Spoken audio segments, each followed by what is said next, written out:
Hello students, video शुरू करने से पहले प्लीज चैनल को लाइक, शेयर और सब्सक्राइब जरूर करें। एक इम्पॉर्टेंट इन्फॉर्मेशन, अगर आपको इस वीडियो के नोट्स चाहिए तो डिस्क्रिप्शन बॉक्स में दिया गया डाउनलोड लिंक चेक करें।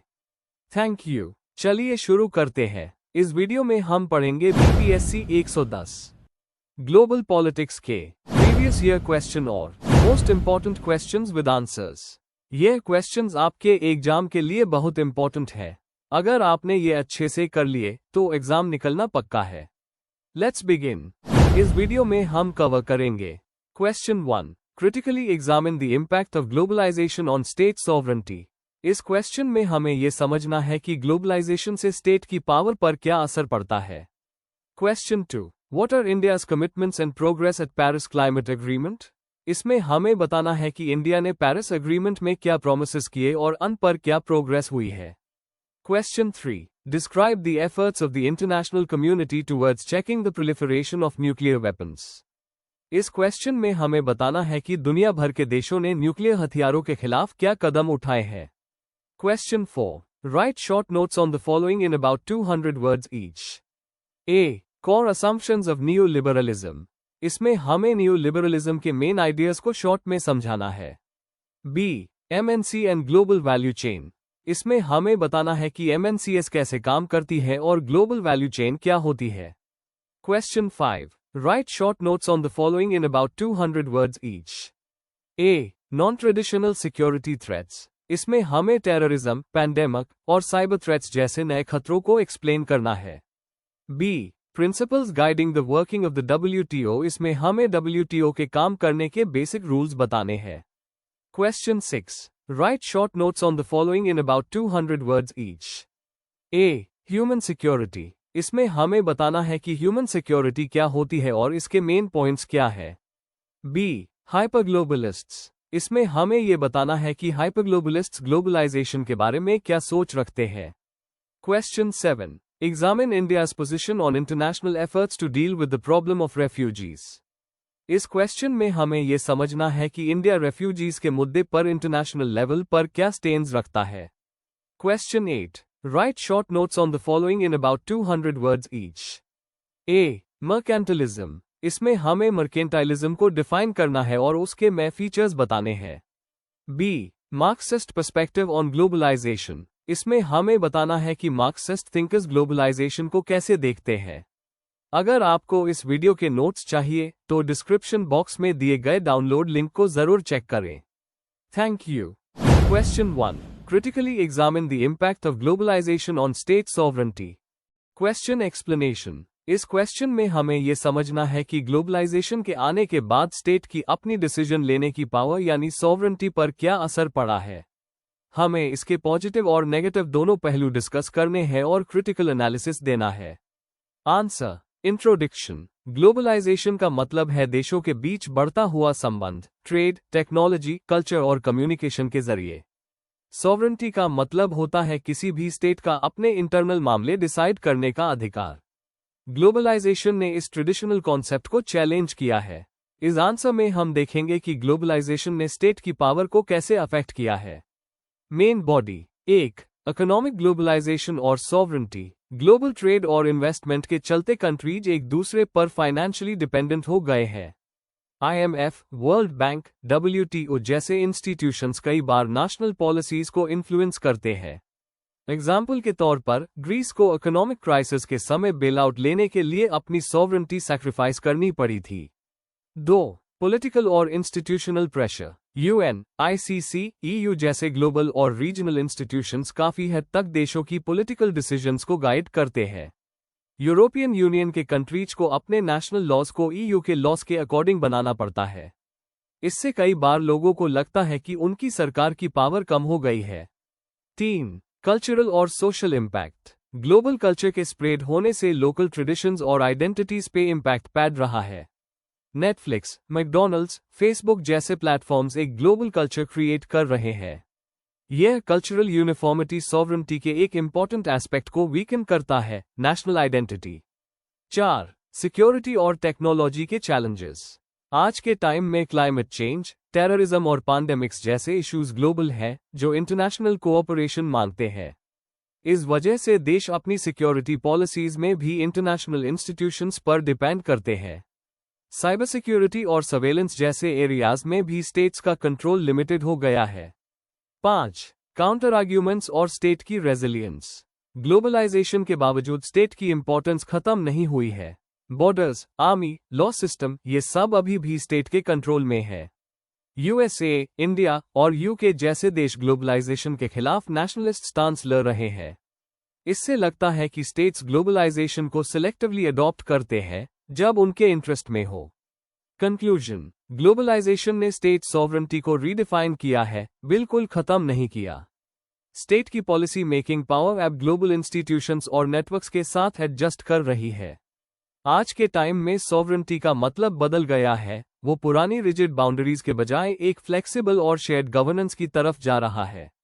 अगर आपको इस वीडियो के नोट्स चाहिए तो डिस्क्रिप्शन बॉक्स में दिए गए डाउनलोड लिंक को जरूर चेक करें। Thank you. चलिए देखते हैं अगला question.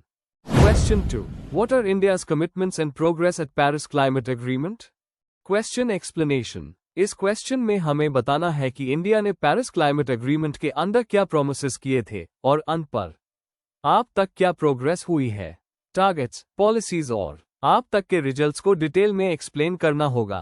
Answer. Introduction. Paris climate agreement, जो 2015 में साइन हुआ था, एक ग्लोबल ट्रीटी है जिसका एम है कि ग्लोबल वार्मिंग को 2 डिग्री सेल्सियस के नीचे रखा जाए।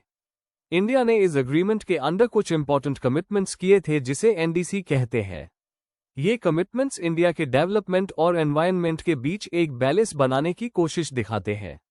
इस आंसर में हम इन्हीं कमिटमेंट्स और इंडिया की आप तक की प्रोग्रेस को समझेंगे। Main body. 1. इंडिया के पेरिस एग्रीमेंट में मेन कमिटमेंट्स। 2015 में इंडिया ने अपने आईएनडीसी डिक्लेयर किए जिसमें 3 मेन गोल्स थे।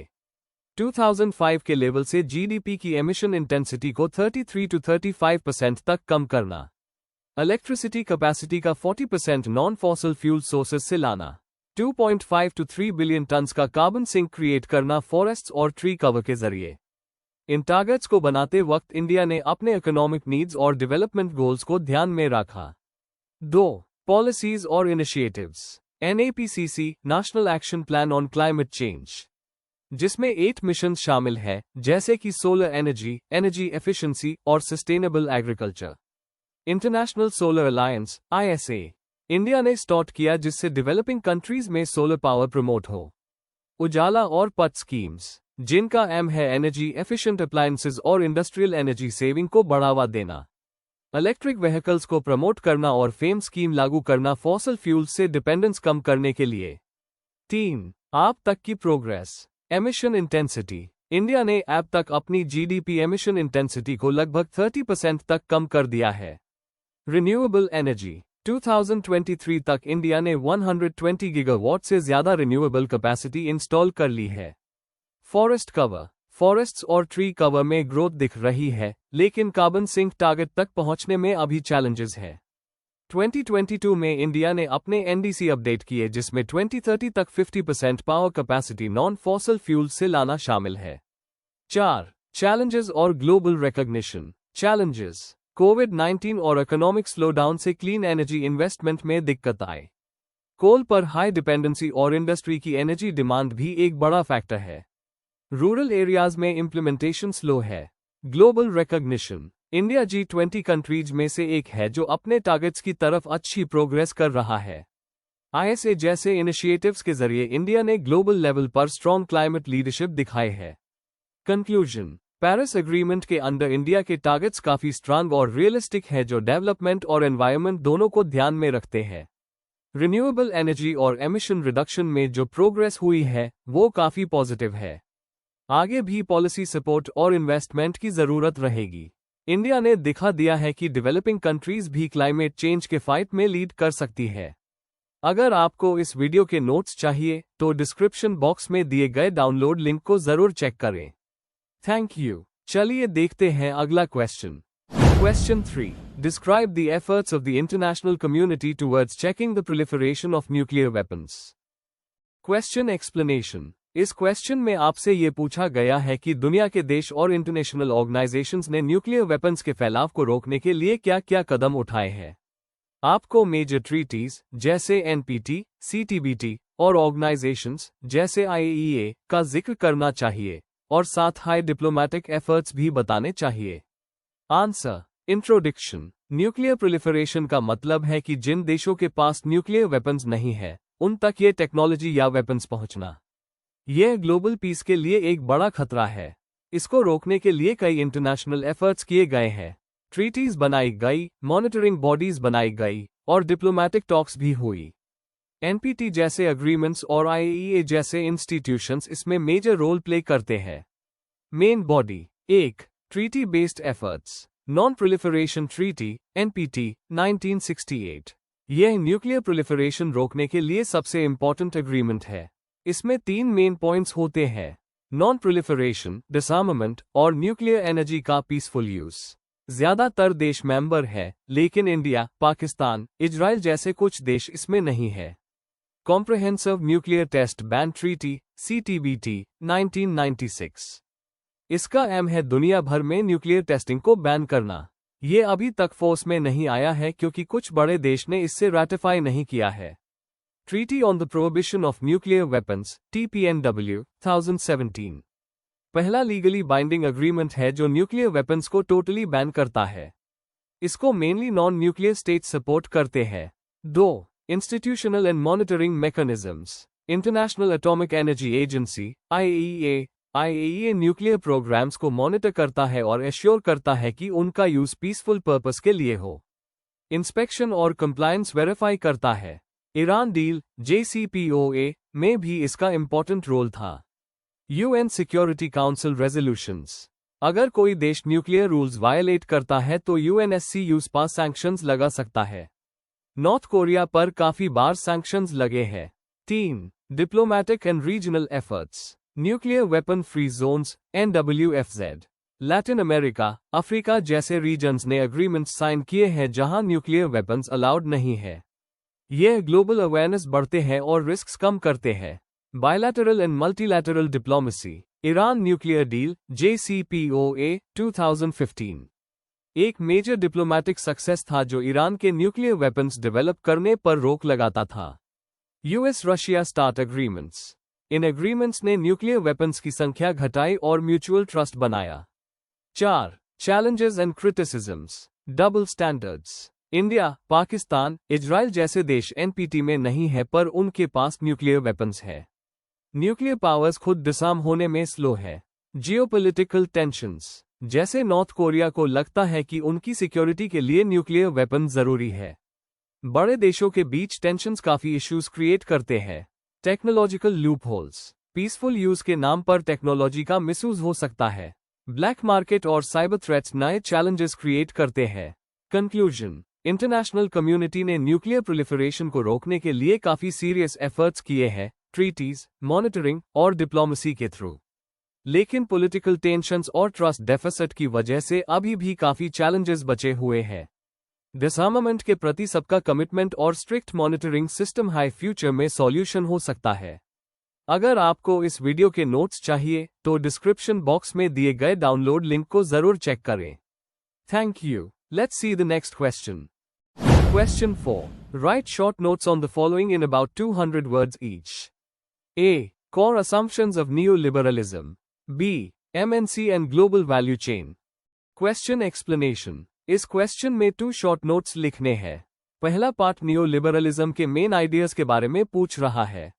दूसरा पार्ट MNC के काम करने के तरीके और उनका ग्लोबल वैल्यू चेन से क्या रिलेशन है, ये बताने के लिए है।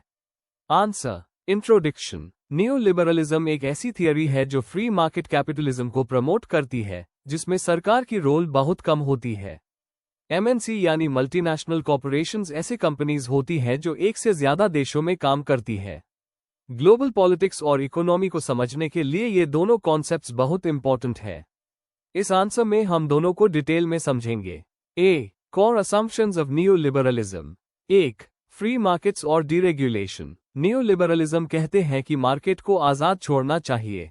डिमांड और सप्लाई के बेसिस पर प्राइसेस स्टे होनी चाहिए। इंडस्ट्री के रूल्स और कंट्रोल्स कम होने चाहिए ताकि इनोवेशन बढ़े। 2. प्राइवेटाइजेशन। इस आइडिया के मुताबिक प्राइवेट कंपनीज पब्लिक सेक्टर से बेहतर काम करती है। इसीलिए सरकारी असेट्स को प्राइवेट कंपनीज को देना चाहिए। 3. स्टेट की लिमिटेड रोल। सरकार सिर्फ बेसिक काम करे, लॉ एंड ऑर्डर, डिफेंस और कॉन्ट्रैक्ट एनफोर्स करना। सब्सिडीज और वेलफेयर स्कीम्स को मार्केट के लिए हार्मफुल माना जाता है।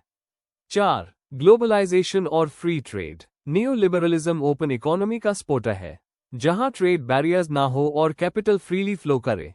IMF और वर्ल्ड बैंक ने ऐसे रिफॉर्म्स को प्रमोट किया है। 5. Individual responsibility. इस फिलॉसफी में हर व्यक्ति को अपनी जिम्मेदारी खुद उठानी चाहिए, सरकार पर डिपेंड नहीं रहना चाहिए। B. MNC और ग्लोबल वैल्यू चेन। 1. MNC क्या होती है? MNC वो कंपनीज होती है जो मल्टीपल देशों में ऑपरेट करती है, जैसे एप्पल, टोयोटा, नेस्ले। इनका ग्लोबल इकोनॉमी पर बहुत बड़ा इफेक्ट होता है। 2. Global value chain GVC। GVC का मतलब है प्रोडक्ट बनने के हर स्टेज, डिजाइन से लेकर मार्केटिंग और सेलिंग तक, अलग अलग देशों में होना। जैसे आईफोन US में डिजाइन होता है, चीन में असेंबल होता है और पूरी दुनिया में बिकता है। 3. MNC as drivers of GVC। MNC अपना प्रोडक्शन ऐसे कंट्रीज में करवाती है जहां कॉस्ट कम हो और बेनिफिट ज्यादा मिले। Labour, raw materials, tax benefits और मार्केट के नजदीक होने पर फोकस करती है। 4. MNC और GVC के इफेक्ट्स। पॉजिटिव, जॉब्स क्रिएट होती है, टेक्नोलॉजी आती है, ट्रेड बढ़ता है। नेगेटिव, लेबर का एक्सप्लॉयटेशन, एनवायरनमेंट का नुकसान और टैक्स अवेजन भी होता है। 5. न्यू लिबरलिज्म से connection. New liberal environment MNC को ग्रो करने का बेस्ट प्लेटफॉर्म देता है। Global value chain new liberal globalisation का प्रैक्टिकल रिजल्ट है। कंक्लूजन, न्यू लिबरलिज्म और MNC एक दूसरे से जुड़े हुए हैं। न्यू लिबरलिज्म थियरी देता है और MNCs को ग्राउंड पे अप्लाई करती है। इन दोनों के थ्रू हाई ग्लोबलाइजेशन को समझा जा सकता है, लेकिन दोनों का इम्पैक्ट हर जगह अलग होता है, कुछ जगह पॉजिटिव और कुछ जगह negative. Before we end, please like, share and subscribe the channel for more such study materials and one important information। अगर आपको नोट्स चाहिए तो डिस्क्रिप्शन बॉक्स में डाउनलोड लिंक दिया हुआ है, जरूर चेक करें। Thank you.